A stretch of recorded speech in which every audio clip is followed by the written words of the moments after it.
Starting today, this place has become our home. We're kicking the old folks out. And of course, you too. I was woken up by a noisy commotion. When I rushed downstairs, I saw a bunch of rough-looking men carrying things into the house.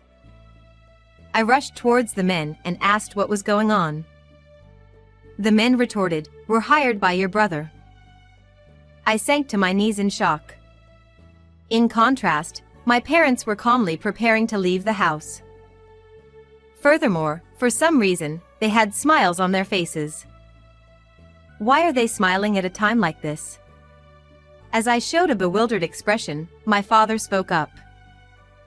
"Well then, should we crush them?" "What?" My name is Chloe, 24 years old. I had dreamt of becoming a nurse since I was small. I entered a university to pursue nursing.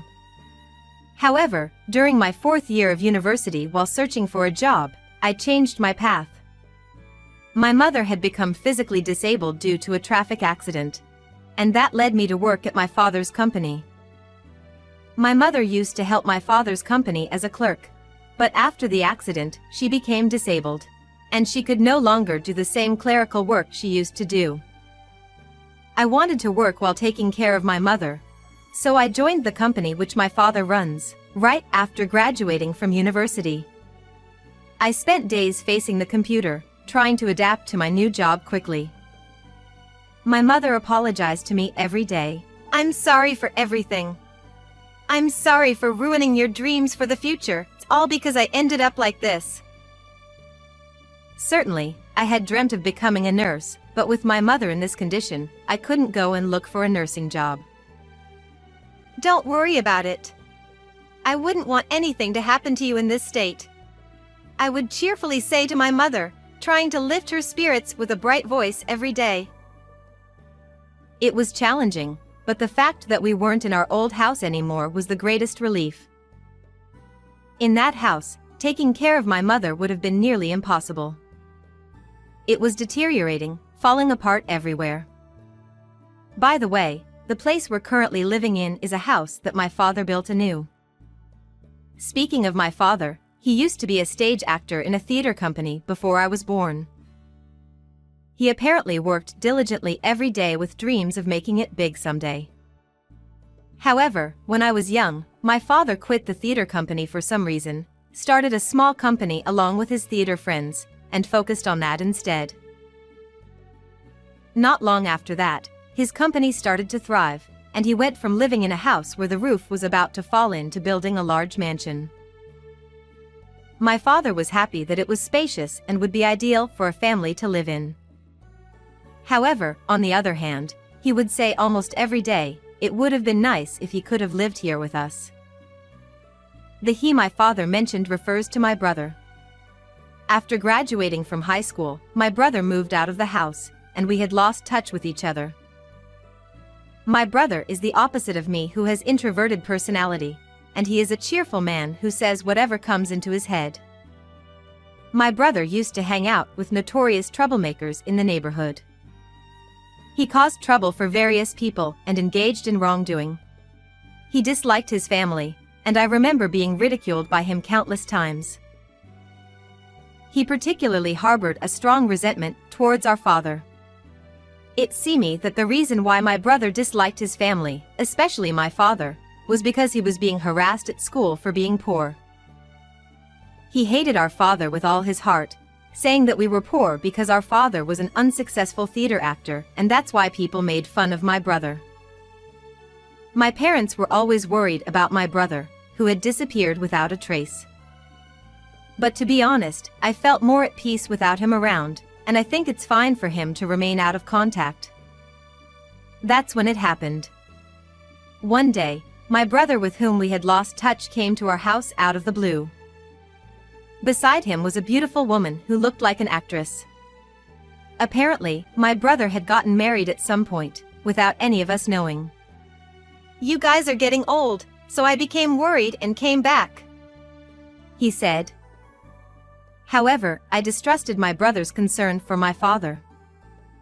He used to belittle people, and he was never the kind of person who genuinely cares about others. As I observed my brother cautiously, he looked at me and said, "You've grown up," with a deep sense of emotion. My brother's wife, a woman named Ruby, was smiling and commented, "She's such a cute little sister." Did she change my brother? While my brother might have changed due to marriage, I still believed he would eventually disappear again.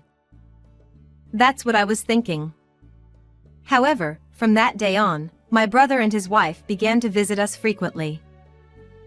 "I just want to do something for you guys," he'd say. "My mother is also disabled." These were the words I could never have imagined coming from my brother. And Ruby, claiming she was used to it, began helping with our mother's care every day. Furthermore, my brother, who used to deeply resent our father, was now smiling at him. "To think you could build such a splendid mansion. You're amazing. I'm really sorry for being so selfish when I was young," my brother said. He truly seemed to have changed after he got married. Even when he came to our house alone, he'd find time to make phone calls to Ruby. She must be really important to him. At first I was in disbelief, but seeing the change in my brother made me happy. A few days later, when I returned home from work, I found numerous large boxes inside the house. My brother was busy sorting through them. When I asked, "What are these for?" he replied, "We'll need them in the future." Perhaps he brought things necessary for taking care of our mother? I thought that way at the time and didn't pay much attention. However, day by day, more and more boxes arrived. I thought he was bringing too many things, so I told him, "It's really thoughtful that you are bringing all this for Mom, but I think it might be a bit too much." Then my brother's expression suddenly changed. I knew this expression well. That's the look my brother used to have. "It's my family home, so I can do whatever I want, right? You've always been such a nag," he retorted. I couldn't hide my surprise. Suspicion began to well up within me again. My brother was grinning as if he'd won. Then my father came in between me and my brother. Now, just put the large boxes in the big room upstairs." I couldn't quite agree with our father's decision to side with my brother. With our father's permission, my brother continued to bring even more things into the house. Moreover, they started bringing not only my brother's belongings, but also Ruby's belongings into the house. "Sorry for all the stuff," she apologized. But gradually, even the big room upstairs became full with their boxes, and they started putting their stuff in my room without permission. A few days later, I was woken up by a noisy commotion.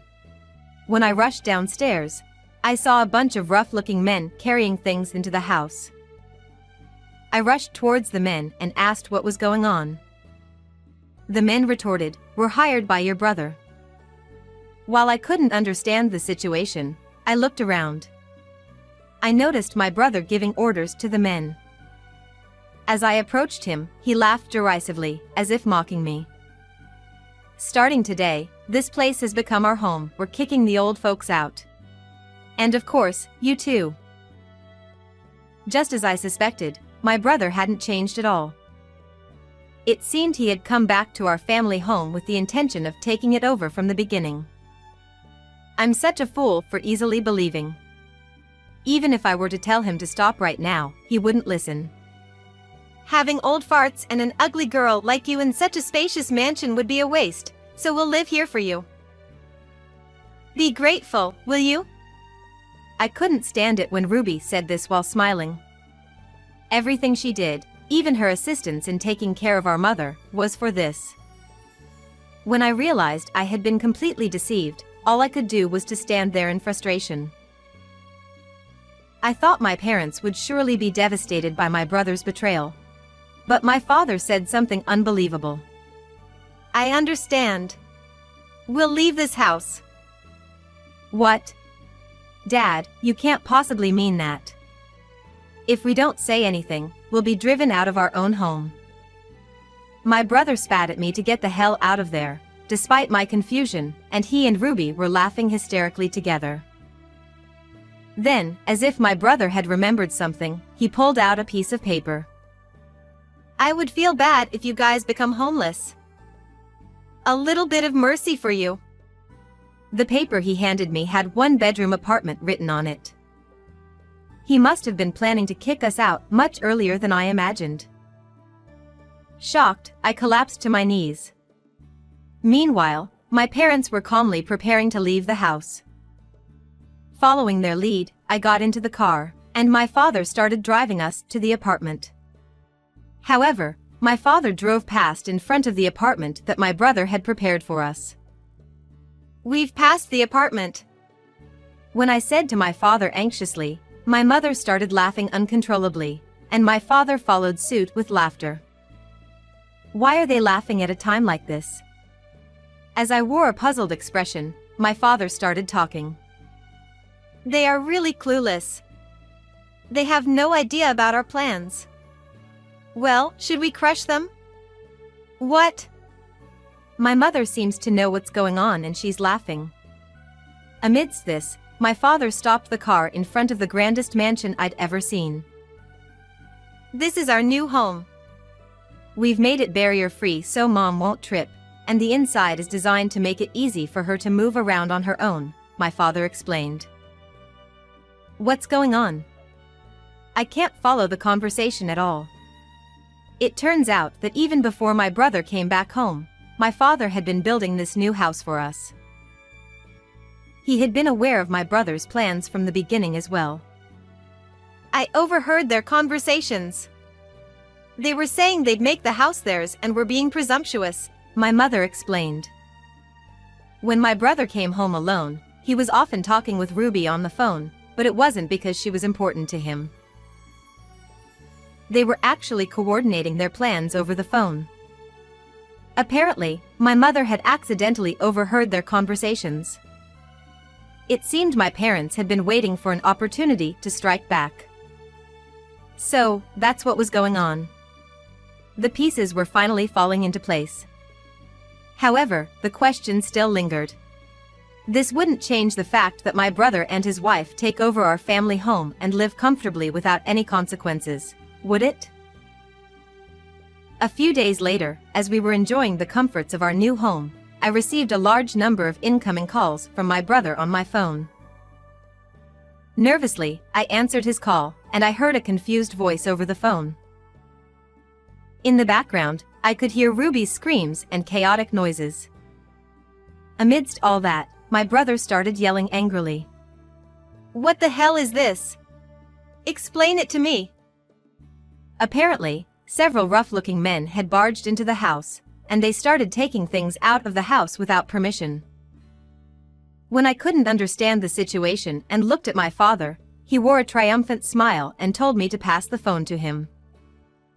"Oh yeah, the house has already been sold.